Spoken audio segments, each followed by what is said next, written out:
Boom. We are now live on YouTube. We are live on Instagram, and we are 11:45. Welcome everybody to Martinis with Scott.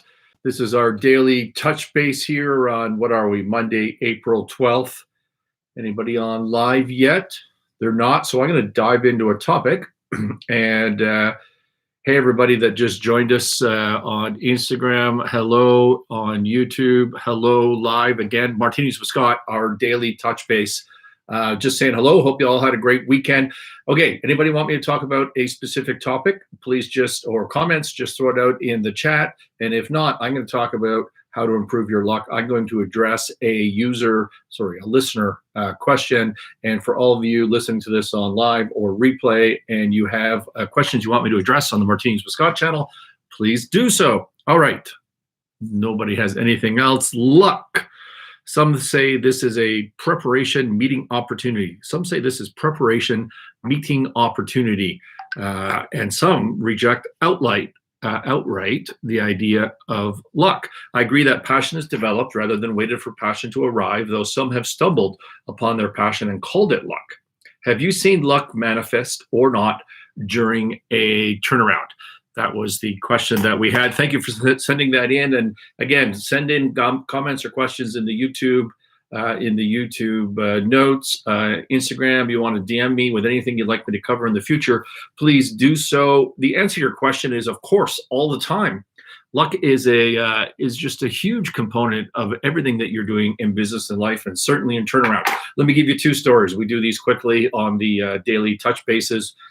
I bought a company, let's call it 5 years ago now, in the printing packaging business. I won't give you the disclosure as to what it is, but if you wanted to follow through on our website or whatever, you'd be able to figure it out. But the bottom line is, company was substantially troubled. I was able to buy it for $1, which is what we do for a living. And 4 years later, we sold it for well into 8 figures. Let's call it somewhere after paying off the debt, maybe 10, 11, 12, somewhere in that range, $1 million. Pretty good return. That's what I do for a living. That is a turnaround. Was I brilliant? No, I wasn't brilliant.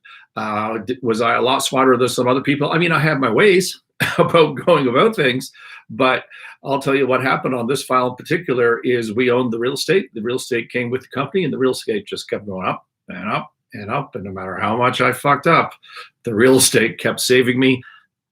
Maybe I knew that. Maybe I didn't. Maybe that was just flat out luck. I'm going to mark it down as luck. Okay. I think we did a great job turning around that company. We did a great job buying it. We did a great job exiting. We did a good job all around, and we put in great turnaround leadership. But that real estate saved our butt, no doubt about it. And that was luck. That's one of the reasons I love buying trouble companies that actually have a real estate component to them. Certainly makes life easier. Here's the opposite story. I've just been working on a file. And again, I'm not going to give any disclosures, but when I agreed to take over to assist this company, I don't own it. I took over as what's called a CRO, a Chief Restructuring Officer, which could be by private contract, could be a court-ordered position, and this one happened to be both. When I took it over, it was a bit of a labor of love. I'm trying to help the family. I figure I got about a 5% chance of success. In over 6 months, closer to 9 months.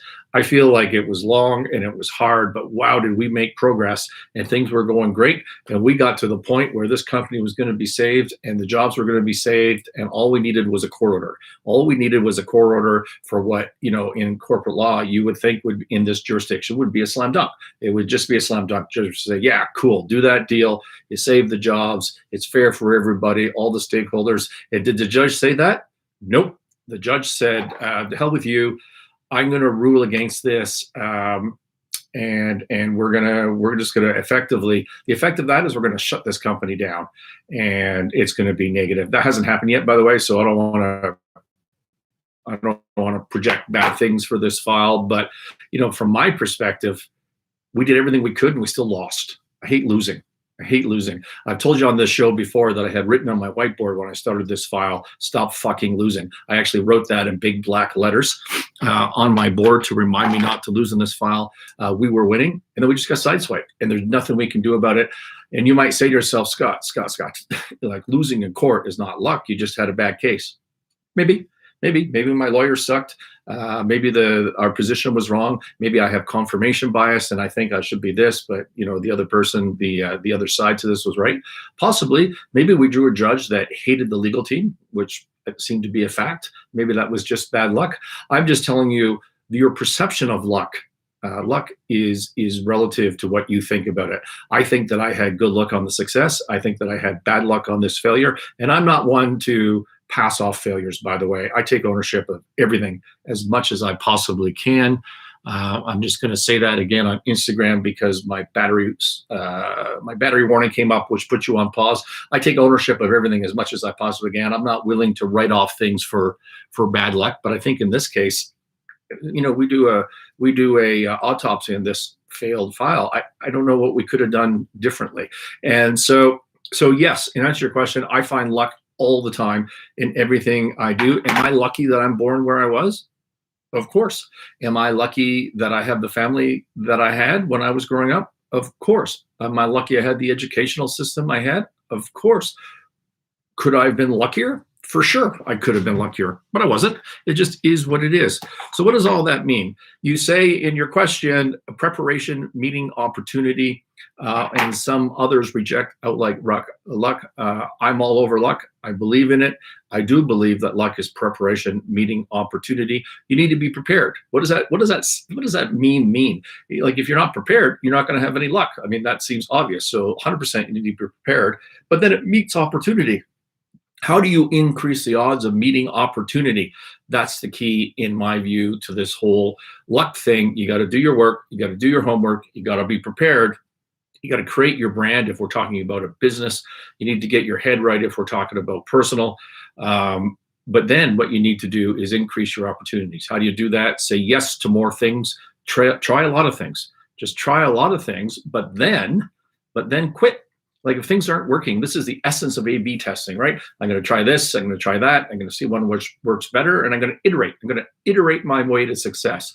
Obviously, if you say yes to more things, you're going to be more lucky as long as you're prepared. If you just say yes to one thing and no to everything else, it's a pretty binary thing. You may be lucky, you may be unlucky, but it's pretty absolute. Game the system. Game the system by saying yes to more stuff and being prepared. That's it today for Martinis with Scott, our daily touch base. I got a lot of content on different platforms this week. Anybody want to throw any comments, ask any questions before I sign off? Anyone going once? I'm going to go back to my father's auctioneer days here. Going once, going twice. Anyone? Thank you, everybody, for listening. I'm going to sign off YouTube first. Thank you very much. There we go. Live stream ended on